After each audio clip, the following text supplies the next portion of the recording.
Okay, gawa natin ng reaction itong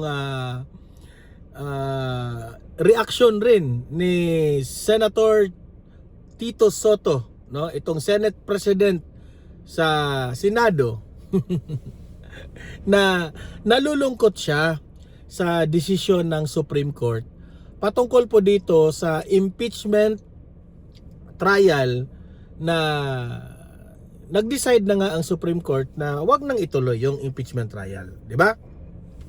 So ayan, no, tingnan niyo yung mukha ni Tito Soto. Nyaw nyaw nyaw nyaw. Nyaw nyaw nyaw nyaw nyaw. Ano bang sinabi ni Tito Soto? Soto, ikinalungkot ang desisyon ng Korte Suprema kaugnay sa impeachment ni VP Sara. Nalulungkot raw itong si Tito Soto. Alam mo Tito Soto, no? Alam mo Soto, pang Itbulaga lang talaga ka. Bumalik ka na lang doon sa Itbulaga. Alam mo, ang dami niyang satsat eh. May mga kumakalat na mga statements, no? Na siya raw ay nalulungkot. Dinamay niya pa yung mga law students na ganoon, ganyan. Alam mo Tito Soto,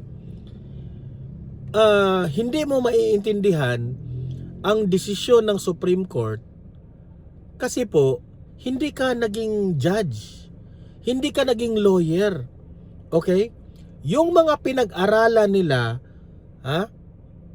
dapat dadaan ka pa sa ganung, ilan ba sila? Mga 10 years ba silang dala na, kasama na yan, mag pol sci student ka, no? Pagkatapos mo ng pol sci, mag ano ka na, mag-proceed ka ng law. So halos 10 years yan nilang pinag-aralan yung pagiging judge nila, pagiging law. Tapos yung iba dyan, nagiging fiscal pa, o kung ano man, another, ano na naman yan, pag-aaralan naman yan. Marami pong dinaanan po ang mga judge o mga prosecutor bago sila makapagdesisyon dyan sa impeachment trial na issue dito kay VP Sara. Hindi mo maiintindihan kasi nung ikaw ay bata pa, ang alam mo lang Itbulaga, ang alam mo lang artista ka lang. Di syempre, di ko binaliit yung mga artista sa akin ba, marunong ka namang umunawa na wala kang alam dyan. Di ba?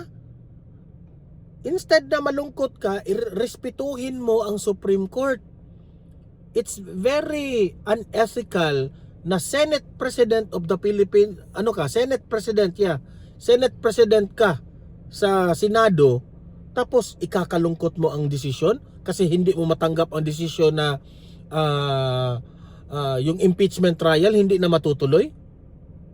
Marunong ka namang tumanggap. Irespeto mo ang Supreme Court, Soto. Okay? Hindi, wag mong gayahin itong pagdedesisyon ng pagdedesisyon nyo dyan sa mga sino ang mananalo dyan sa mga noontime Itbulaga ninyo. Doon sa Itbulaga, scripted kung sino yung mananalo doon. Alam naman, doon, yung mga pera o bayong ninyo noon, scripted. Pero dito, sa Supreme Court, hindi po scripted ang mga desisyon ng mga prosecutor at mga judges dyan. Pinagbabasihan po ang mga ebidensya, Soto. Makinig ka.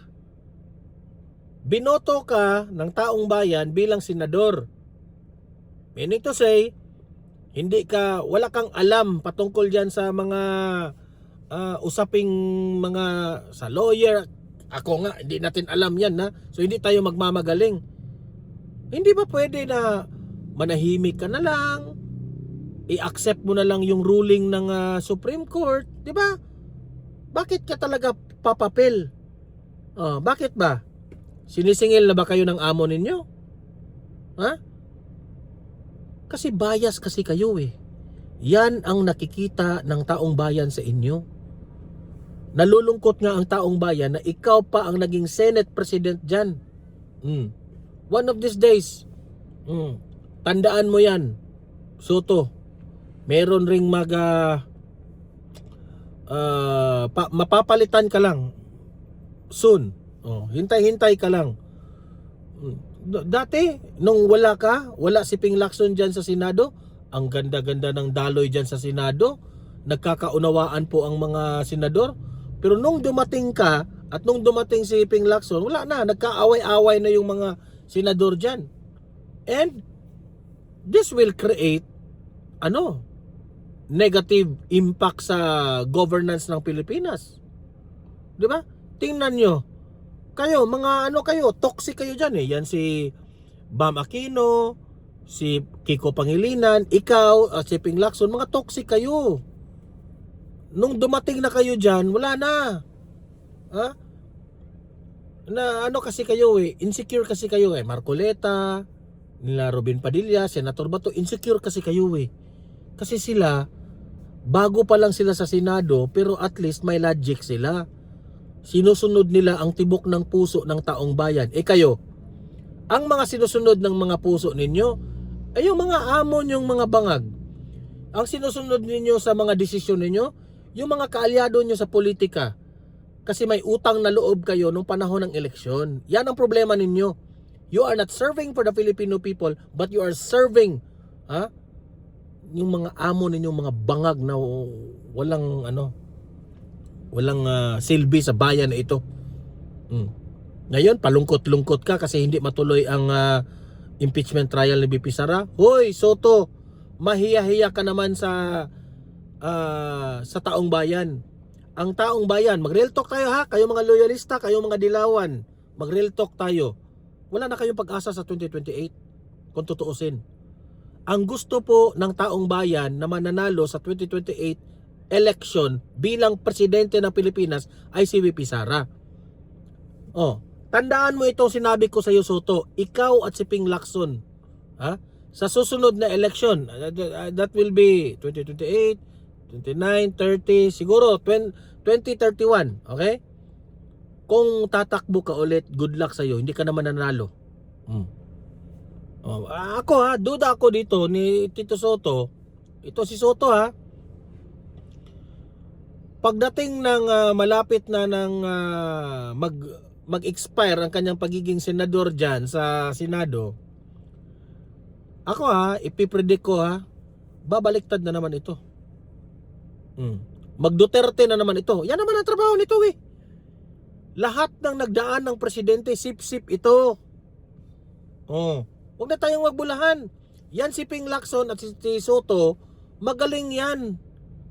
Hari ng kabalimbingan yung dalawa. Kasi ngayon, malakas pa si Marcos, takot sila sa administration. Hindi, dikit-dikit muna.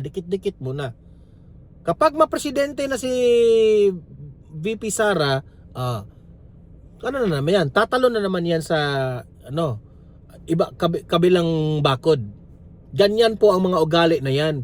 Kaya, itong mga plastic na mga artista na mga nandyan sa Senado, except for Robin Padilla, ikaw Soto, wala ka.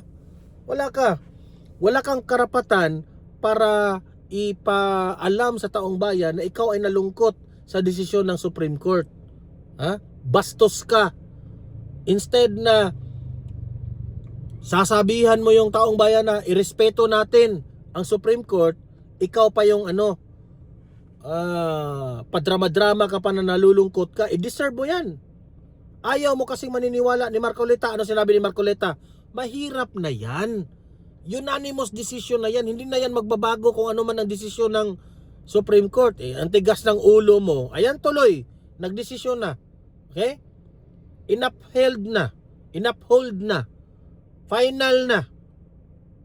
Yung impeachment trial, basura. Okay?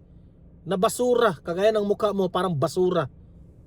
Okay? So kayong mga audience ko dito sa Don Mar TV, mag-comment, mag-react. Ano ang masasabi nyo dito sa reaksyon ni Soto na siya po ay nalungkot? Meow, meow, meow, meow. Meow, meow, meow, meow, meow. Hindi. Deserve. paki-like, paki-share itong video na ito ha, para kakalat ito sa taong bayan at marami po ang makaalam na ganito na po ang nangyayari ngayon sa bansa natin. At sa mga bago pa lang dito sa aking channel, mag-subscribe na po kayo. Okay? Libre lang po ang mag-subscribe. Pindutin nyo lang ang subscribe button. Updated na kayo sa ating mga trending na balita. See you in my next video. Have a great day, have a great night. God bless po sa ating lahat. Mabuhay ang Pilipinas and God save the Philippines. Bye-bye!